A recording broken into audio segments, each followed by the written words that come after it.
Então, os memos, né? A gente gostou muito do capítulo. A gente comentou, inclusive, que o Saldanha ele tem uma linguagem bem legal, né? É tranquilo de entender, assim, ele é bem bacana.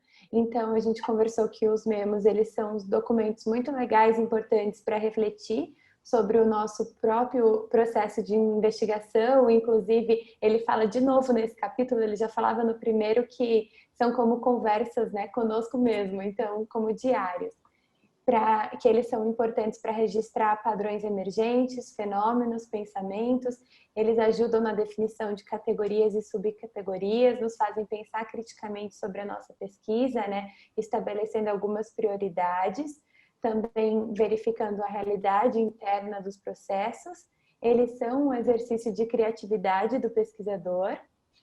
Uma coisa que o Saldanha fala também é sobre a importância de datar e dar título para essas memos, para que seja fácil, né, de encontrá-las posteriormente, para que elas sempre fiquem bem acessíveis, e que os memos eles podem ser codificados também, eles também são dados, eles podem até conter na sua pesquisa, no fim, acredito, né, como um apêndice.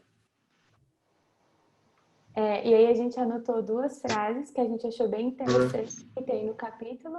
A primeira é que uma boa pesquisa não é sobre ter bons métodos, mas bons pensamentos. E eu acho que isso tem tudo a ver também com o processo da pesquisa qualitativa, né? Uhum. E a outra frase é: se os dados são os blocos, as memos são a argamassa, que a gente também achou bem legal de ressaltar. Para não deixar a Maria sozinha, eu vou falar, vou contribuir. Nesse pedaço a gente até discutiu sobre como é importante ter esse processo de reflexão, e o próprio Saldanha fala que, querendo ou não, todo o processo de codificação e categorização, ele vem da reflexão, né, do próprio pesquisador, e é importante a gente ter essa anotação do que a gente refletiu, no que a gente pensou naquele momento em que a gente leu ou que a gente codificou, para a gente ter a ideia, né, poder transcrever depois, oficialmente, digamos assim, né, qual era o caminho, qual era o percurso que a gente fez.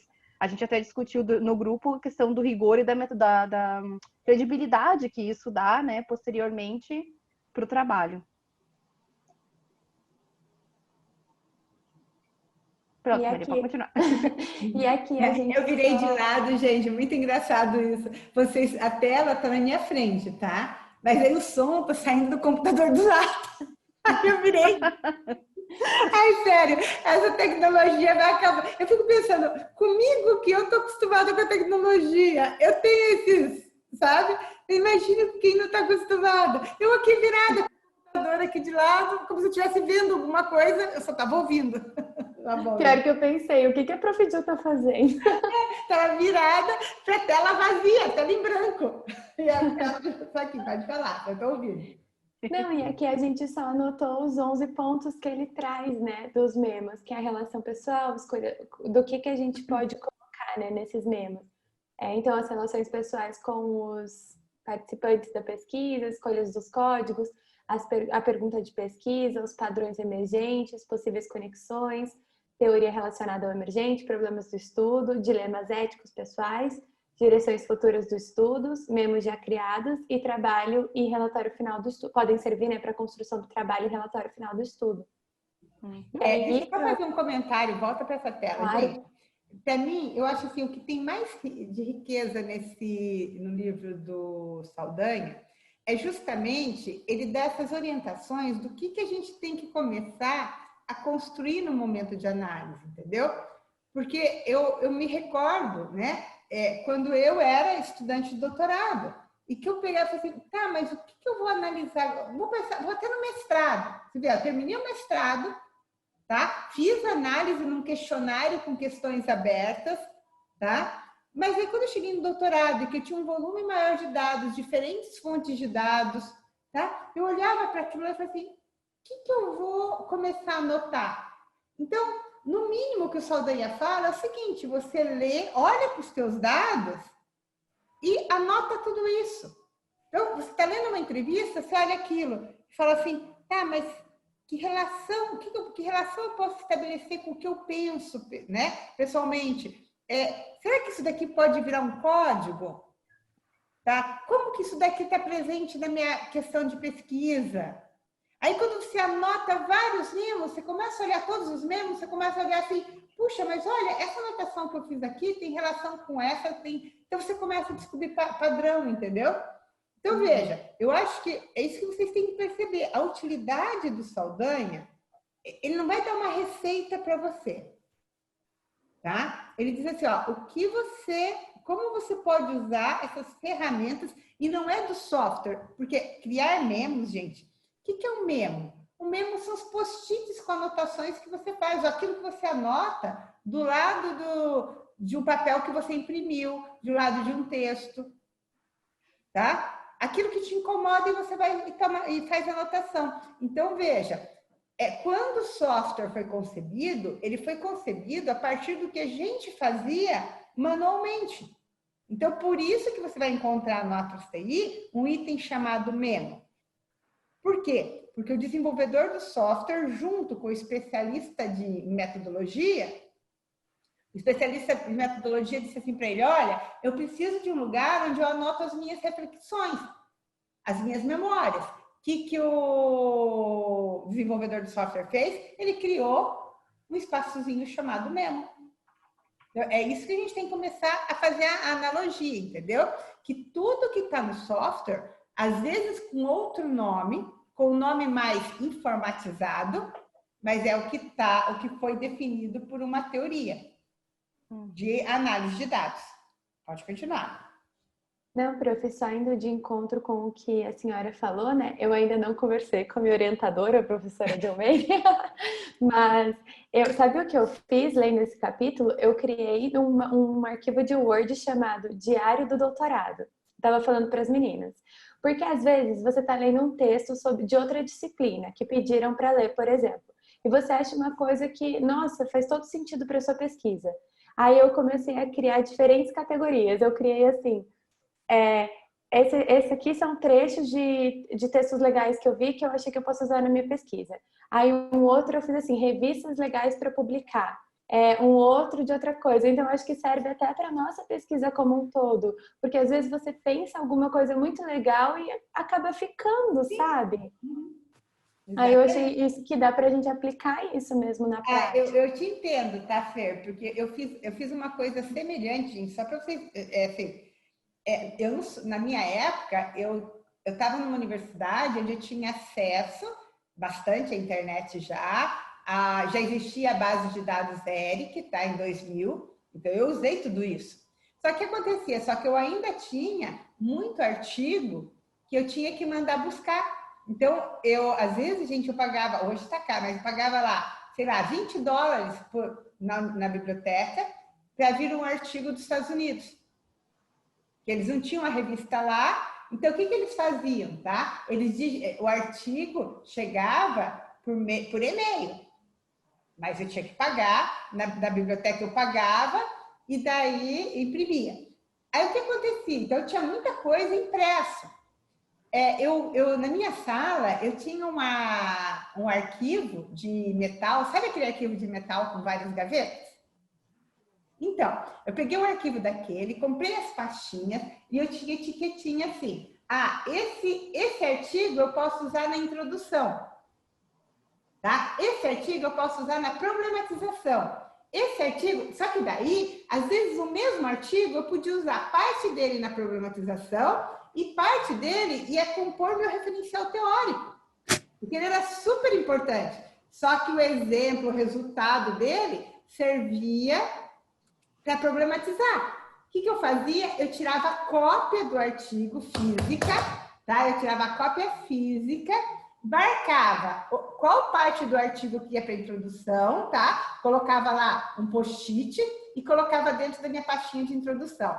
Aí a outra cópia eu marcava que parte que ia para o meu referencial teórico e colocava na minha pastinha de referencial teórico. Tá? Então, veja, eu fazia isso na minha tese. Eu não consigo imaginar alguém que termine um doutorado e que não tenha essa organização. Eu tinha esses meus arquivos, quando eu vim embora, gente, eu trouxe 3 caixas, daquelas caixas de papel sulfite, de artigos. Tudo, então, a minha pastinha eu trouxe todas as pastinhas, tudo catalogado, entendeu? Então, eu tinha tudo isso arquivado.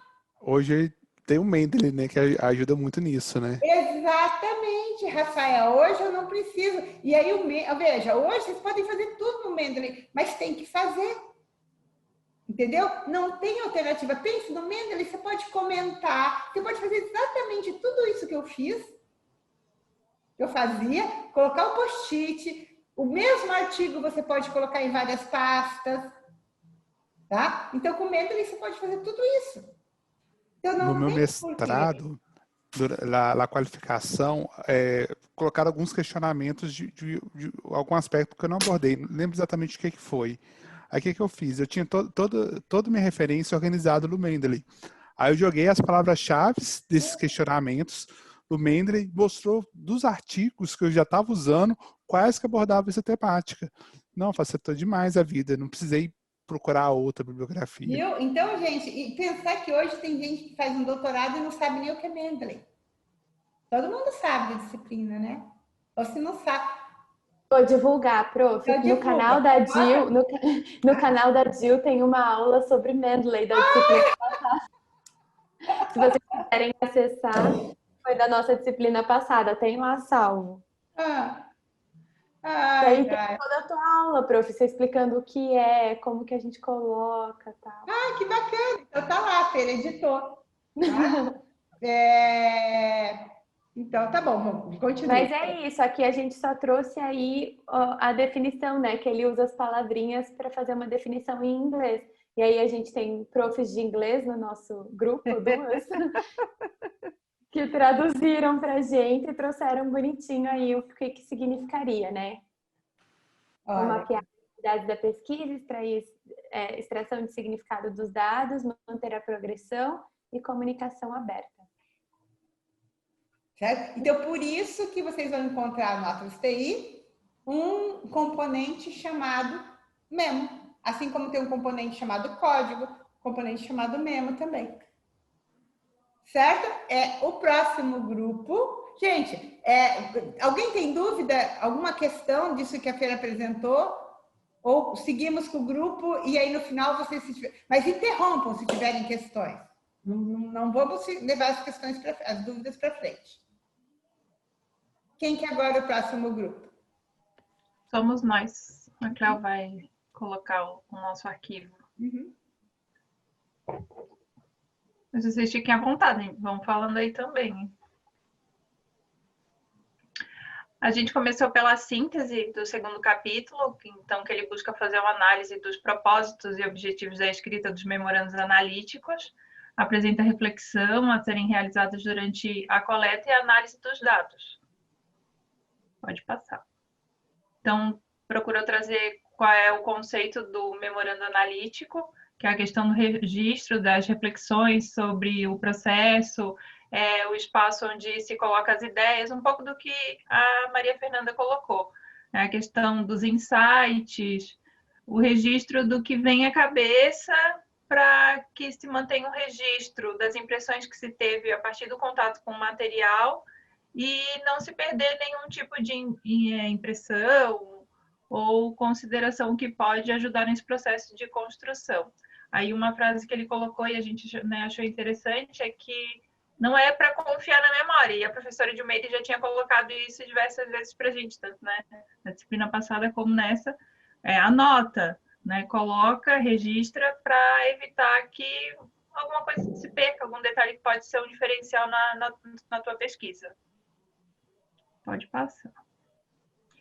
A questão também que o outro grupo trouxe um pouquinho de datar o memorando para ter uma construção do processo de construção do raciocínio também, a reflexão sobre a construção e essa evolução da pesquisa, a questão de que os memorandos também podem ser codificados e categorizados, eles podem auxiliar nessa construção do relatório final. Então, a gente achou isso bastante interessante, né? Que muitas vezes a gente acha, mas vai botar só o que a gente acha ali, mas não, a partir da construção do teu raciocínio e do histórico desses memorandos, que inclusive ele indica que seja interessante colocar títulos para ser mais fácil de organizar e tudo isso, pode dar uma estruturação e uma base para o relatório final. A questão da codificação e a escrita dos memorandos são atividades analíticas simultâneas, o registro das dificuldades que a gente encontra ao longo da pesquisa também é um ponto que ele colocou que é interessante de fazer o registro e que a gente discutiu no grupo, que muitas vezes a gente vê os resultados de pesquisa e vê como se fosse uma coisa fácil de fazer.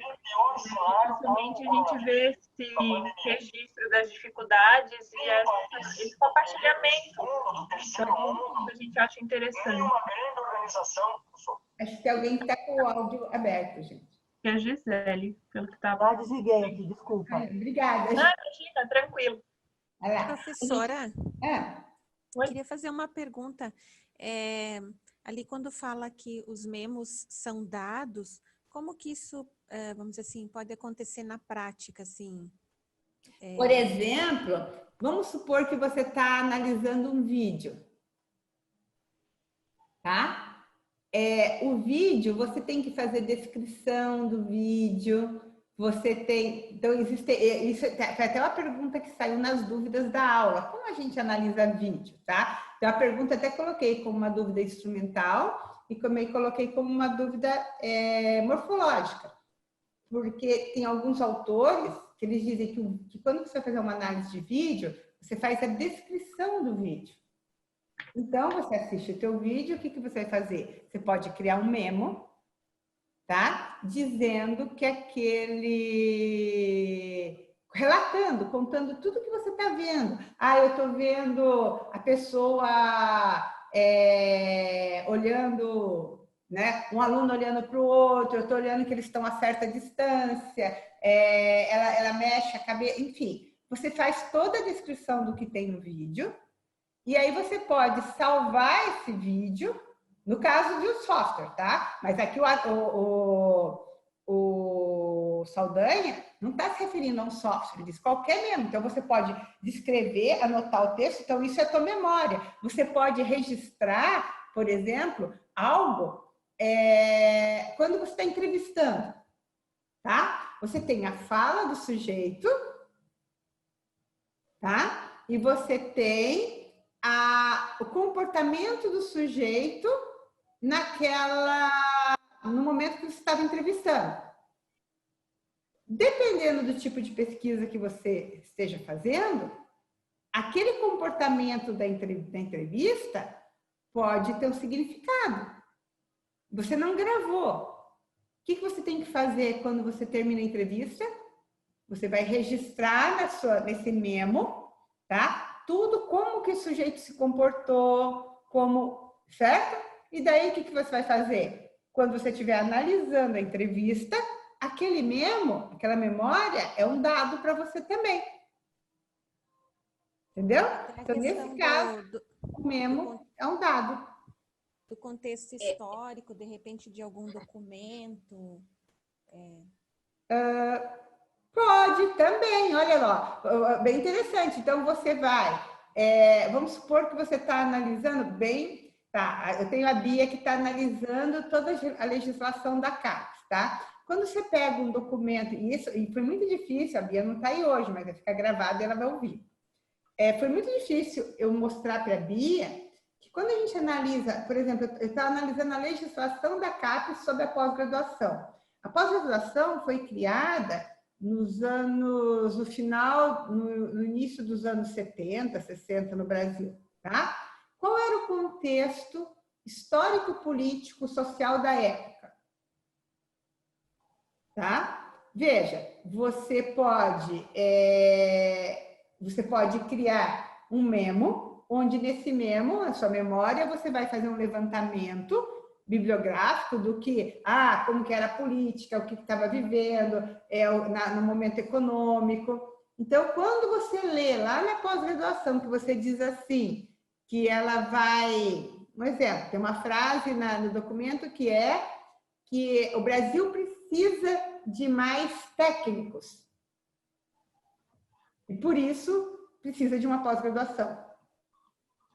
Por quê? Porque aquele era o contexto da época. Eu não posso sair dizendo que aquilo era que eu não posso... era uma visão tecnicista. Claro que era, porque na época a gente precisava daquilo. Né? Politicamente, economicamente, enfim, o Brasil estava em expansão, ele precisava de pessoas. Então, veja, mas para eu poder dizer isso, eu tenho que ter, é bem isso que você falou, talvez eu tenha que criar, e o memo é algo criado por você, paralelo à sua pesquisa. Certo? Agora, se eu... não, mas eu vou analisar um documento lá que me diz o contexto político, é outra história. Tá? Então, veja que são coisas diferentes. Tudo bem? Ok, obrigada, professora. Professora, é a Rosilei. Deixa eu abrir aqui os rostinhos. Pode falar, Rosilei. Então, eu e o Fábio, ali, o nosso grupo também ficou um pouquinho com essa dúvida em relação a quando que uma nota de campo também é um memo que está trazendo dados, né? Mas é que depende da sua questão de pesquisa e o teu método. Sim, porque aí depende da fonte de dado, né? Olha só, se teu método é etnográfico, você tem que ir lá ver a situação acontecendo e você precisa escrever sobre ela, você já faz memos juntos, né? Então, as notas de campo viram memos analíticos, né? Sobre tudo as questões que você vai olhar acontecer, que está acontecendo ao vivo, né? As pessoas estão construindo algo, as pessoas estão vivenciando. Então, são as coisas que tem, como a gente diz, movimento, vida, né? Exato. Porque um texto, você pode analisar. Tá? Você poderia achar... Ok, professora, ficou claro. Fala de dados visuais, né? Que é aquilo que a pessoa às vezes fala, mas você precisa ilustrar aquela fala dela. Ela vai te mostrar, você está lá entrevistando, ela fala, olha, veja aquilo lá. Então, o que era aquilo lá? Então, quando você transcreve a sua entrevista, você vai anotar assim na tua entrevista, aquilo lá que a pessoa se referiu, tá? Era 2 crianças brigando. Entendeu?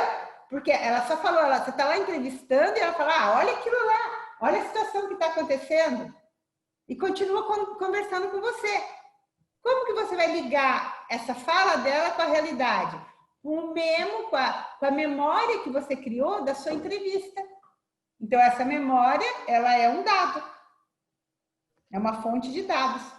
Professora, já... Veja que não é... Desculpa, Reginaldo, só vou complementar. Tá. Veja que não é um julgamento que você está fazendo, não é uma análise que você está fazendo. Você está anotando fatos. Você não consegue, né? Que a fala do teu sujeito não consegue, você não pode interferir na fala dele. Então, você vai anotar aquilo que complementa a fala dele. Pode falar, Reginaldo. Que já era uma das minhas questões mesmo, daí então, em que momento a gente poderia entender que é diferente a nota de campo e o memo?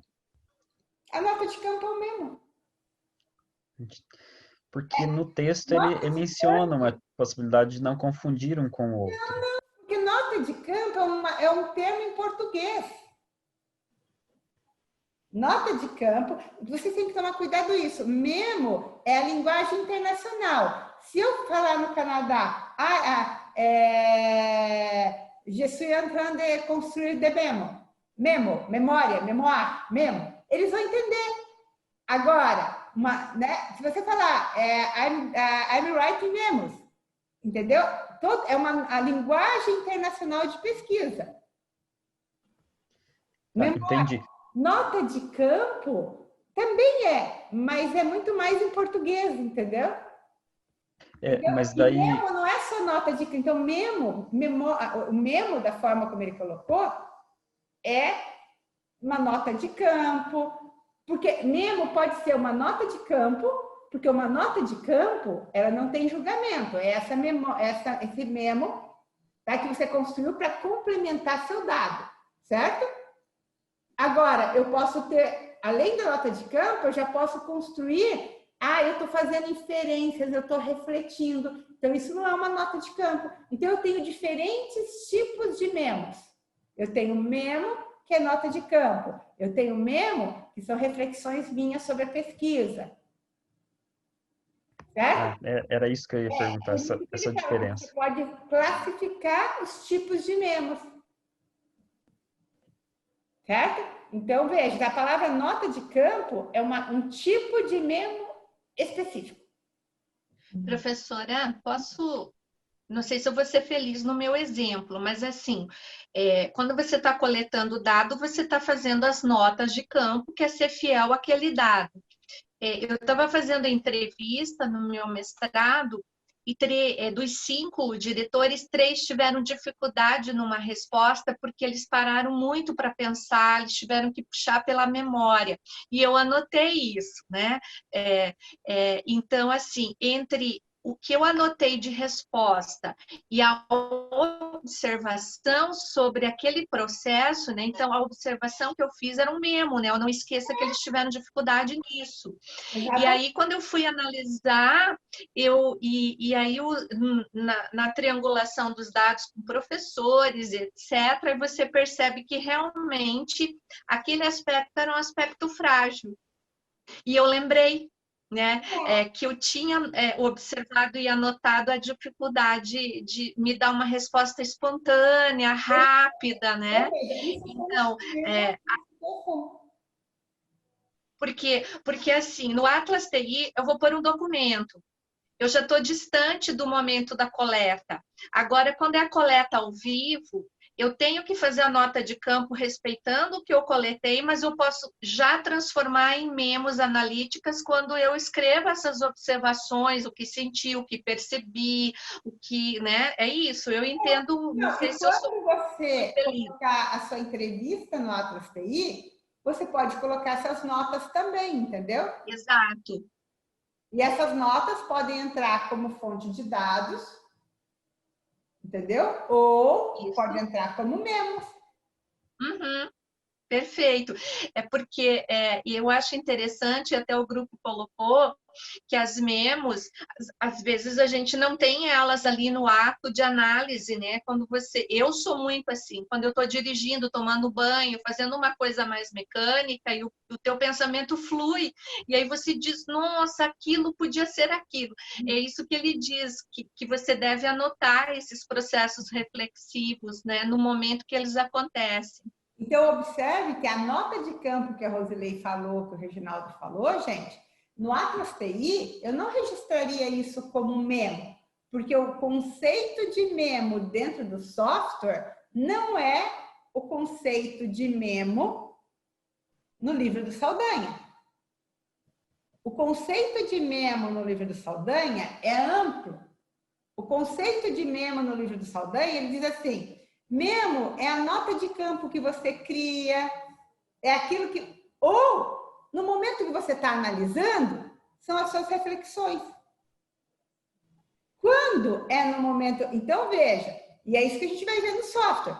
Quando esse memo, essa memória, esse memo que o Saldanha diz, eu coletei, ele não tem julgamento, ele não tem inferência, é uma informação que complementa o dado que eu coletei, complementa a minha entrevista, é de fato a minha nota de campo, como que essa memória vai entrar dentro do software?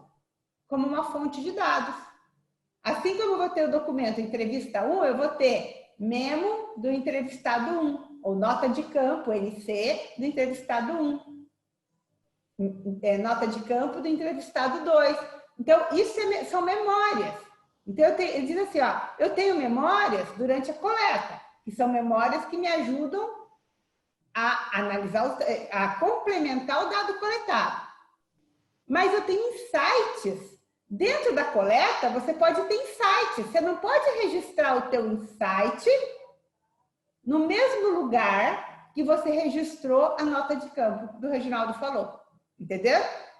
Eu não posso registrar o meu insight na mesma folha que eu registrei aquilo que a Rosilei falou. Eu coletei, a dificuldade em responder a questão 2.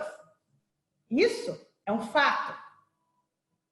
Agora, você tem lá a dificuldade em responder a questão 2, me faz pensar que o entrevistado não vive, por exemplo, não vive a tecnologia dentro da sala de aula. Isso é o quê? Isso não é dado. Isso é tua inferência. Você está tendo insights. Isso eu anoto em outro lugar. Então, o pesquisador ele tem que saber separar aquilo que é memória, que é nota de campo, e aquilo que é insight. Agora, segundo o Saldanha, tudo precisa ser codificado, tanto os insights quanto as notas de campo. Por quê? Os insights vão me dar o caminho que eu posso buscar quando eu estou analisando. Bom, se eu tive essa percepção com esse sujeito, o que eu tenho que fazer? Eu tenho que observar se nas outras entrevistas as respostas dessa pergunta estão claras. Quando eu fizer a triangulação de dados, eu tenho que ver como que isso foi respondido de uma outra forma. Então, esses insights são importantes. Tudo bem, gente? Está clara a diferença dessas anotações? Professora, desculpa, eu perdi um pedacinho da sua fala, só para confirmar. Necessariamente, os insights eles podem acontecer no momento da coleta dos dados, né? Super importante que aconteça. Mas o registro dele não pode ser no mesmo lugar. Você entendeu? Você não pode confundir. Como pesquisador, você tem que saber separar. Isto é o que eu estou pensando. Isso é o que o sujeito está fazendo ou dizendo. Só que tudo tem que ser registrado, porque os insights é que vão dar o design da tua análise de dados. É pelos teus insights no momento de estar coletando que você vai saber, puxa, será que não é importante eu buscar mais isso? Será que não é importante eu observar isso na fala do sujeito? Entendeu? Tudo bem? Então, podem continuar, gente. Ok. E tudo isso com foco, o Saldanha coloca tudo isso com foco na tua pergunta de pesquisa, né? Para que tu não te perca, porque conforme vai acontecendo essas situações que vocês comentaram, vão surgindo diferentes situações que podem fazer com que a gente se perca. Então, sempre voltar para a questão de pesquisa, fazer também o registro das escolhas do código, isso foi uma coisa que a gente comentou no grupo também, que a gente fez a disciplina passada, então a gente foi criando o código, chegou num ponto, tá, mas por que eu criei esse código? A gente ainda não tinha essa parte da teoria que mostrava a necessidade do registro e do porquê que eu criei aquilo, né? A identificação também dos padrões emergentes é um ponto que a gente elencou como interessante, e daí os outros pontos que as meninas também já comentaram no grupo anterior. A mesma questão da palavra memo para tentar colocar e facilitar.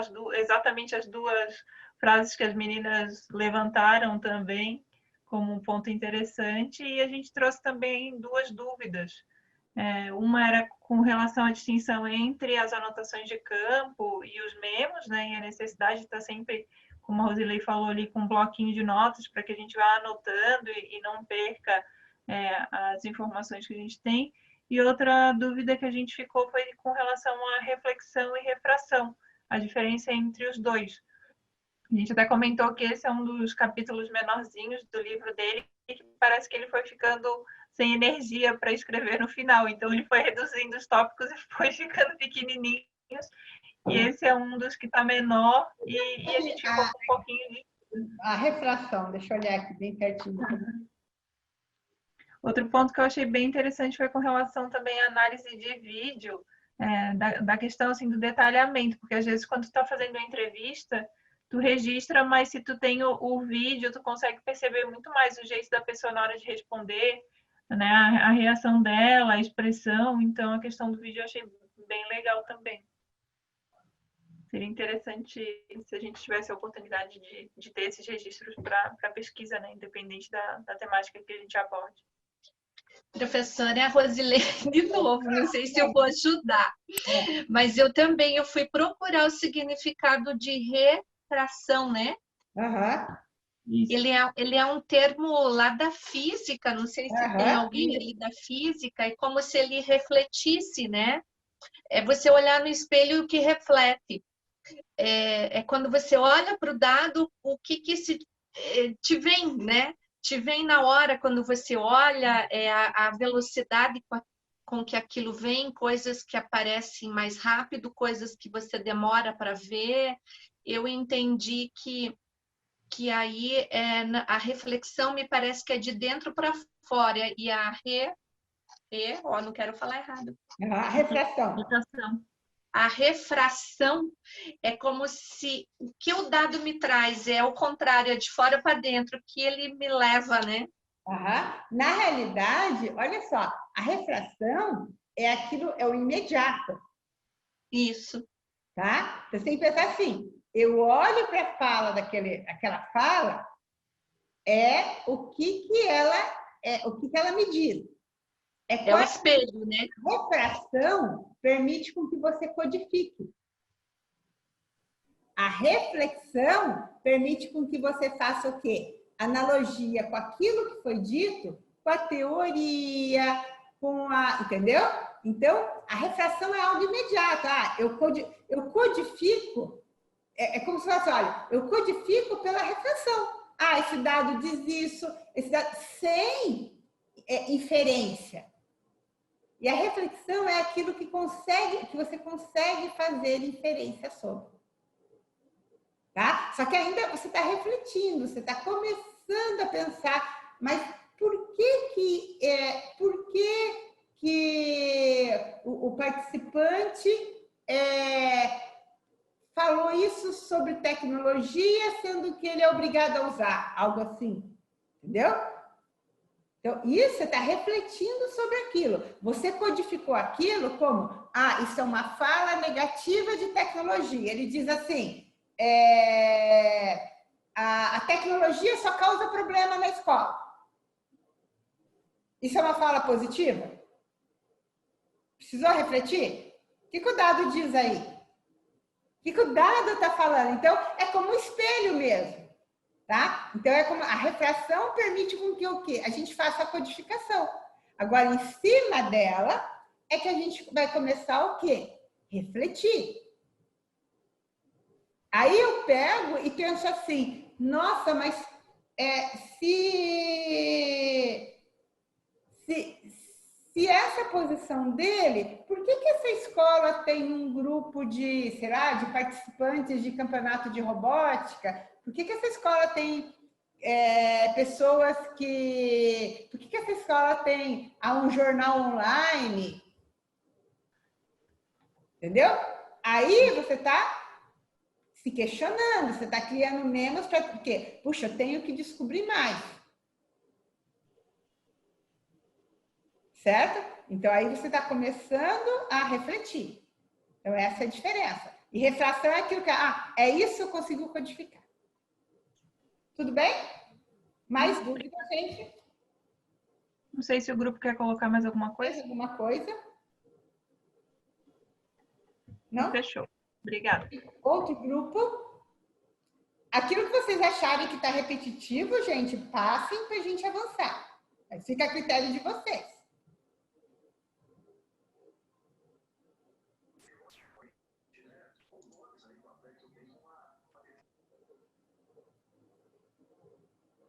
Somos nós, né? Uhum. Legal. Meu computador está travando um pouquinho, mas eu vou tentar compartilhar. Uhum.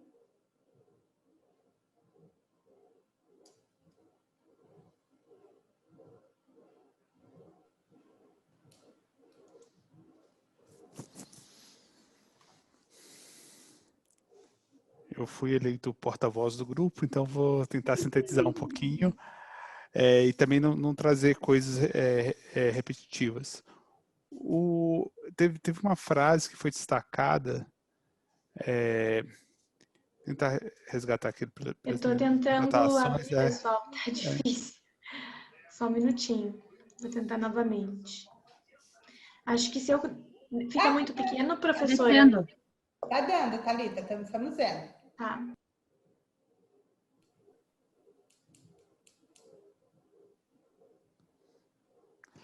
Essa é a frase, Rafa. Obrigado, Thalita. Que é um lugar para despejar os cérebros, despejar as ideias, porque acho que o Saldanha traz de uma maneira muito interessante essa utilidade do memo, de você ir colocando suas ideias ao longo do processo, né? Seja em relação aos códigos, seja em relação às categorias, em relação a tudo que você está produzindo no momento de pesquisa, né? Então, passa a ser um instrumento muito importante, pensando lá a construção processual da pesquisa, né? Então, a gente até se pensou em exemplos que isso poderia acontecer, né? Então, pensando, por exemplo, em uma análise de entrevistas, né? A partir do momento que tinha alguma informação que talvez não coubesse tanto naquele momento, ou então alguma dúvida que ficou sobre aquela escuta, né? O memo é aquela ferramenta boa para você conseguir deixar isso registrado. Pode passar. O próximo, Thalita, por favor. Então, em síntese, né, é um instrumento de registro de ideias, né, um instrumento que pode servir também para análises futuras, né? Então, você pode pensar no memo, no processo que foi ele, e onde que ele apareceu, se foi nos códigos ou não, qual tipo de código que apareceu. Você pode extrair um relatório, né, pensando no Atlas TI, né, extrair um relatório de todos os memos que você criou, vendo onde que ele apareceu, né. É uma forma de bater um papo com a informação, porque ele não precisa ter uma estrutura formal, né, apesar que o Saldanha propõe, né, a partir do momento que você coloca data e título para eles, isso te ajuda também a ver o processo da construção dos dados. Então, por exemplo, no início da pesquisa, você teve muitas dúvidas sobre um aspecto.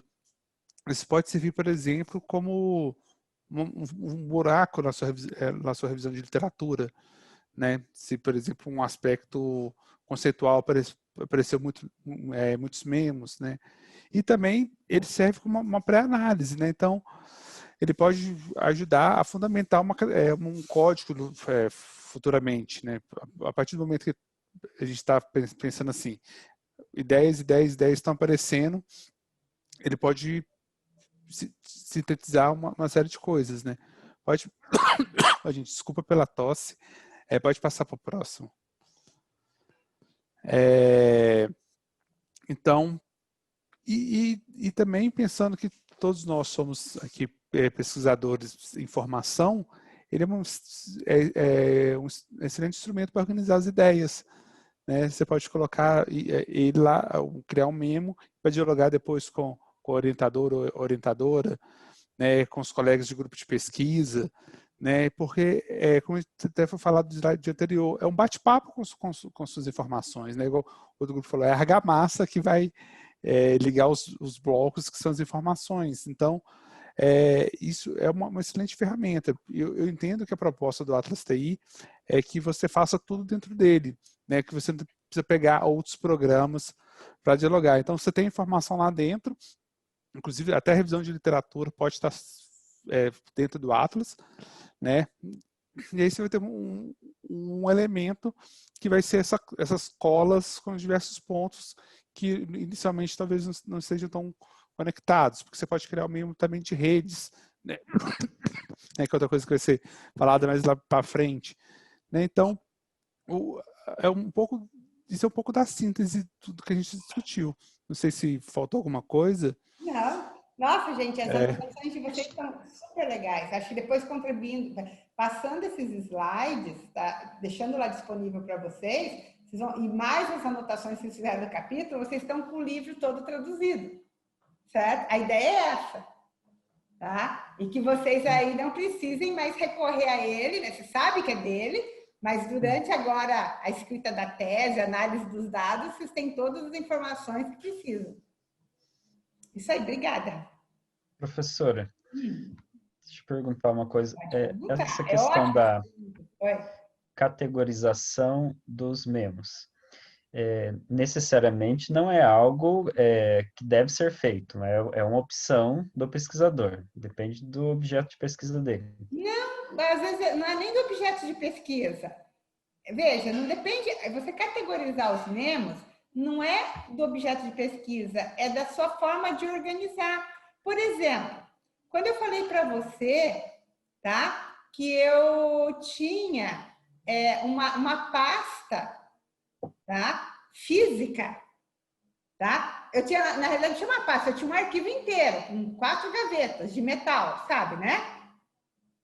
Então, quando eu tenho um arquivo lá com aquelas 4 gavetas de metal, e na primeira gaveta eu deixo a problematização, eu falo assim, ó, a minha primeira gaveta é a problematização. Dentro da primeira gaveta, o que eu quero escrever na minha problematização? Bom, na minha problematização eu quero falar sobre a formação dos professores para o governo, a história da formação dos professores no Quebec, que eu fiz a minha tese no Canadá. Então, eu estudei a formação dos professores de lá. Então, eu quero, bom, então na minha problematização, eu tenho que falar sobre a história da formação. Ok, eu criei uma pastinha dentro da minha gaveta, que eu chamei de problematização, eu tinha uma pastinha, história da formação de professores, documentos legais do governo do Quebec. Eu tinha pesquisas realizadas sobre a formação dos professores no Quebec, tá? E aí, o que eu fiz? O que eu fazia? Tá? Então, veja, quando eu criei essa pasta física de problematização, significa o quê? Que eu categorizei as minhas memórias. Por quê? Mas por uma questão de organização minha, porque na hora que eu fosse escrever a minha problematização, eu ia tirando aquelas pastinhas da ordem. Entendeu? Quando o Rafael fala, você não precisa mais ter essa pasta física que a Dilmeire está falando. Você pode ter tudo dentro do Atlas TI, todas as suas anotações, você pode construir tudo ali. Porque hoje você tem tudo, você copia e cola, a lei está aqui, eu copiei e colei, entendeu? Então, você categoriza seus memos, como, por exemplo, como eu tenho memos que eu escrevi de coisas que eu quero problematizar, memos que eu escrevi, entendeu? Por exemplo, eu estou fazendo uma revisão de literatura no software. Então, é por isso que ele fala. Então, eu nunca categorizo o memo, eu nunca vou categorizar meus memos pelo objeto de pesquisa. Mas entendeu? Como é que eu posso dizer? O meu processo de organização. Aí, gente, entra uma questão muito importante, tá? Mas eu não sou não preciso me organizar, eu não sou assim. Eu não funciono assim. Veja, a gente tem que pensar o seguinte. Vamos pensar em... Vocês doutorandos, vocês não estão estudando para ter uma nova profissão?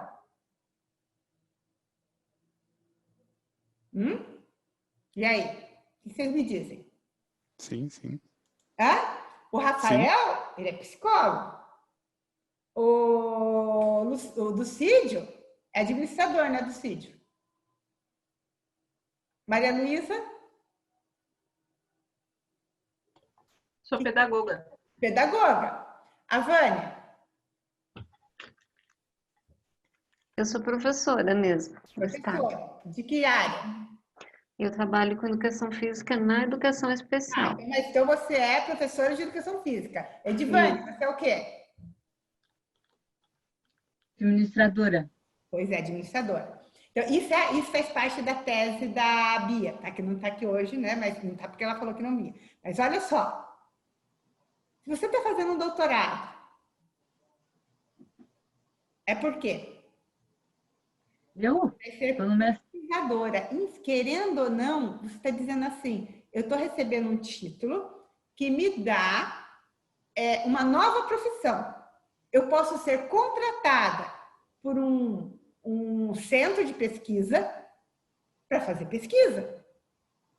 Se eu vou ser pesquisadora, tá? Eu não preciso abandonar, eu posso ter 2 profissões, não tem problema nenhum.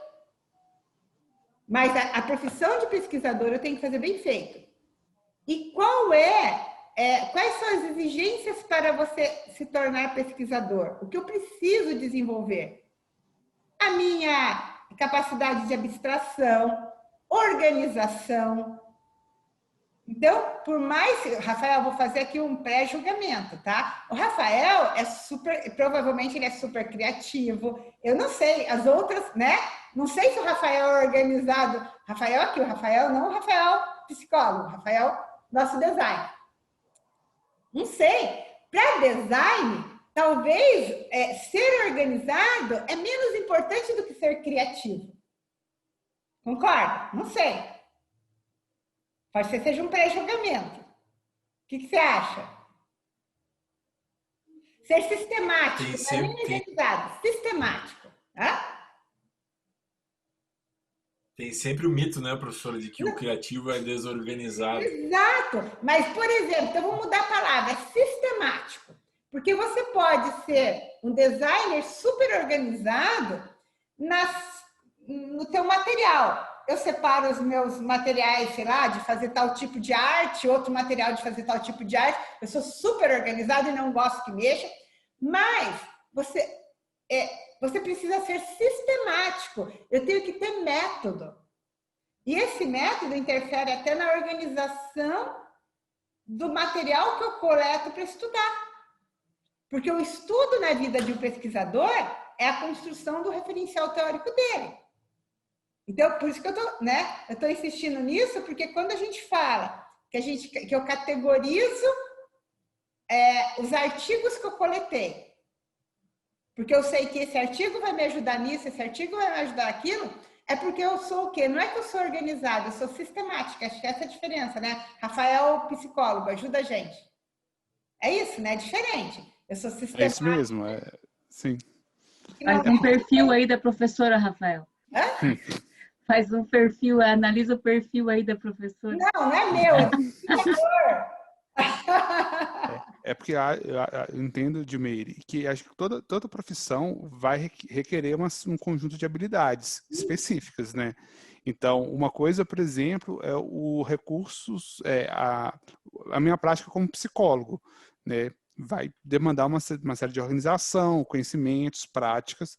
Outra coisa é do psicólogo pesquisador, né? Que vai demandar também outras habilidades. Algumas vão coincidir, obviamente, e outras vão se distanciar completamente, né?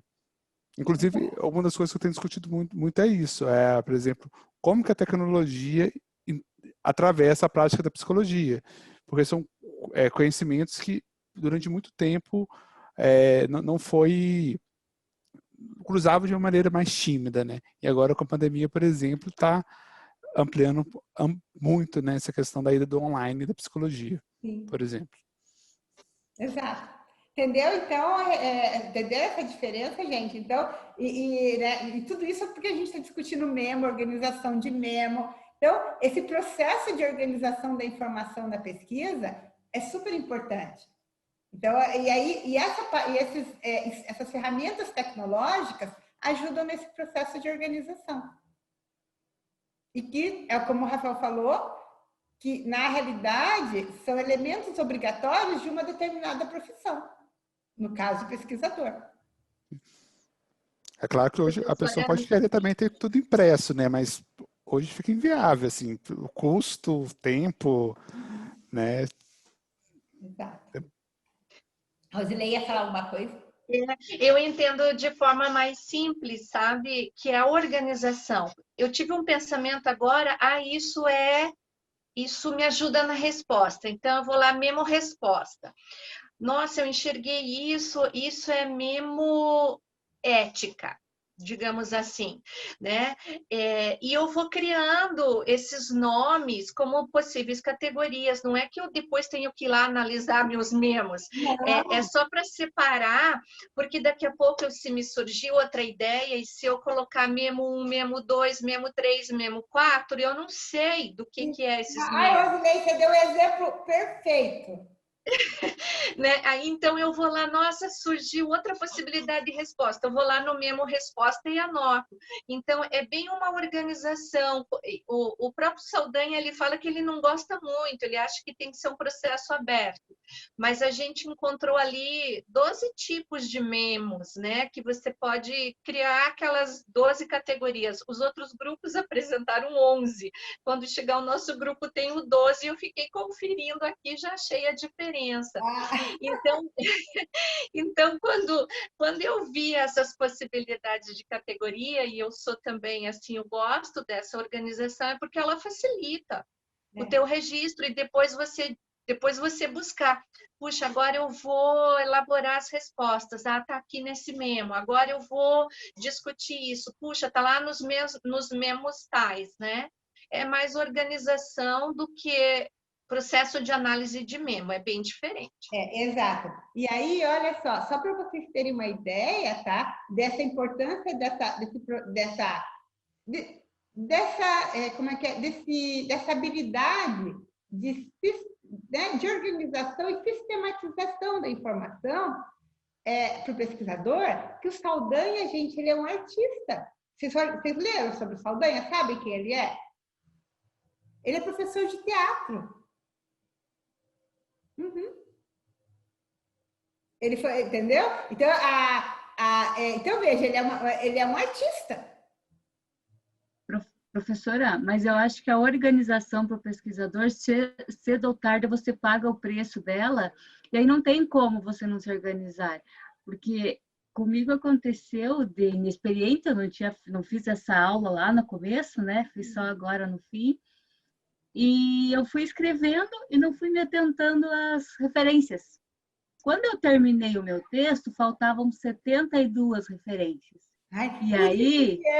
Santo Mendeley, tá? A gente não vive sem o Mendeley. Eu não ponho uma coisa no artigo que eu não busque no Mendeley. E o que aconteceu? Eu gastei 3 dias inteirinhos, 3 dias, ainda atrás das minhas referências, porque se eu não encontrasse alguma, eu ia ter que alterar o meu texto. E talvez uma era essencial lá no que eu estava falando. Então, tipo, a falta de organização, ela vai cobrar o preço mais cedo ou mais tarde. Então, assim, tipo, não tem como, né? Gente, continuando, mais outro grupo. Acabou? Não, agora é o nosso grupo 4 mesmo. A Vanessa, acho que pode compartilhar a tela.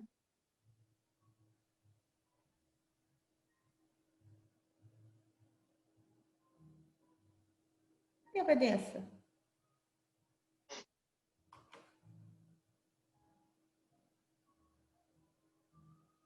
Tá, a Vanessa já compartilhou. Na verdade, é a Andressa. É a Andressa, não é a Vanessa? Andressa. Por que Ah, não, a Andressa vai cair a Vanessa. Rosilei, você quer ir conduzindo e a gente vai te complementando? Pode ser? O nosso grupo então sou eu, Fábio, a Poliana e a Rosilei. Eu acho que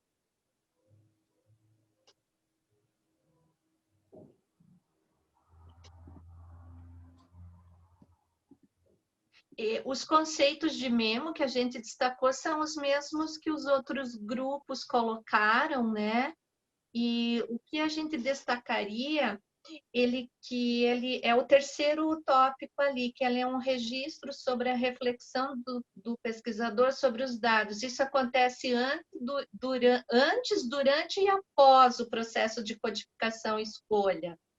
Né? Então, não tem um momento certo, é o teu pensamento em todas as etapas. Todo mundo já falou, pode passar para o outro, que a gente elencou 12, né? 12 tipos de memos, e eu fiquei procurando, né? O primeiro, o pessoal colocou muito a relação do pesquisador com os participantes, eu não sei, a gente colocou ali relacionado aos dados analisados, ou que é o 2, que reflete as emoções e sentimentos do pesquisador, né? Ele está trabalhando com alguns dados que remetem à memória de alguma coisa que ele viveu, ou de algo que ele sentiu, enfim. e o restante é igual. Aí acho que é o número 8 que é diferente, ó. Pensar de outra forma. Eu procurei nos grupos anteriores, não tinha. Quando o Saldanha fala que você está olhando, né, aquele dado e ele se repete, ele deu o exemplo até do adolescente que estava sendo investigado, aquela fase da adolescência, e que todo mundo acredita que aquilo acontece com o adolescente. E aí ele pensou de outra forma, mas não é só com o adolescente, é com o ser humano em geral. Ao invés de eu, então, escrever que isso é uma característica típica do adolescente, eu posso dizer que ela é da pessoa humana e que, para entrar nessa situação e sair dela, acontecem essas coisas, né? Então, é você olhar e pensar de uma forma diferente. E o restante é o que o pessoal falou, mas o item 9 também é sobre questões éticas e dilemas pessoais, né? E a gente vive isso como pesquisadora. Achei interessante o Saldanha colocar como uma possibilidade de você fazer memos sobre isso, né? Nossa, é bem interessante esse pensar de outra forma, tá? Porque eu estava aqui, você falando, Rosilei, eu estava pensando, quando eu fazia pesquisa sobre o uso da tecnologia pelos professores, tá? Quando a gente lê, gente, o tempo inteiro você escuta isso, que o professor é resistente ao uso da tecnologia, que o professor não usa tecnologia né, na sala de aula. Mas aí você para pensar, agora quando a Rosilei falou, mas veja, é que a tecnologia na sala, aí você vai falar, mas ele usa na vida pessoal dele e ele não usa na sala de aula. Muitas vezes, quanto tempo essa pessoa demorou para usar na vida pessoal? Por quê? Porque aquilo era uma inovação. E tem pessoas que são mais resistentes à inovação. Certo? Não é resistente, elas têm medo do que é novo. Então, não é uma questão do professor, né? Então, quando você analisar algo, você está analisando uma população. Então, esse pensar de outra forma é você olhar, isso que eu estou vendo nessa população é inerente a apenas essa população ou não? Né? Então, esse exemplo da Rosilei que ele dá, né, que a Rosilei usou, é bem bacana. Tá, gente? Por quê? Mas eu só consigo, muitas vezes, pensar isso na hora que eu estou analisando, depois eu vou esquecer. Então, se eu não registrar, foi. Exato. Bom, então o nosso grupo assim gostou muito, né, de conseguir visualizar isso. Acho que vinha lá dos anteriores, como é que a gente relacionava código, codificação com categoria, com teoria, né? E aqui o Saldanha explica para a gente, né, como os memos vão aproximando o teu dado, do teu pensamento, da tua reflexão, da teoria, quando você registra, e assim, o 11, que é o metamemos, quando você junta todos os memos, né?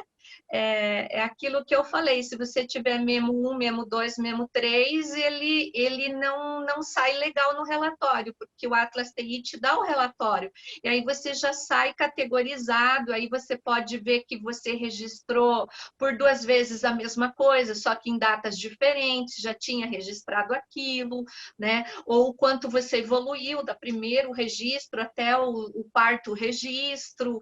Então, você ter os relatórios de memos ajuda muito no relatório final. É isso, né, grupo? Perfeito, gente. Muito obrigada. Acabamos? 4 grupos, né? Todo mundo? Então tá. Então agora nós vamos passar... Oi? Na verdade eram 5. Isso, mas eu acho que já foi compartilhado tudo que... Foi, e vocês colocaram daí no PowerPoint, né? Você acha que faltou alguma informação? Fernanda, Gisele, Thiago e Rafael. Não, professor. Pode, manda ver, Felipe. Acredito que as nossas anotações foram já compartilhadas pelos grupos anteriores, né? Até mesmo a questão da dúvida, o Reginaldo... A gente compartilhou da mesma dúvida do Reginaldo, né, da questão da diferença entre as notas de campo e o memorando, Até, inclusive, o Tiago contribuiu com uma dúvida da experiência dele, né, no momento de, por exemplo, realizar uma entrevista. Ele realizou uma entrevista. Na segunda entrevista, ele já começa a fazer correlações com a primeira entrevista. E aí, isso é colocado onde? Num memo ou na nota de campo? Né? Então, essas coisas... Eu acredito que pela explicação da professora, isso seria mesmo no memo, já que é um insight, uma inferência, né? Não entraria como a nota de campo. Não é uma nota de campo, entendeu? Exatamente. Mas eu acredito que as nossas contribuições já foram também realizadas pelos grupos anteriores e as nossas discussões também. Então, tá ótimo.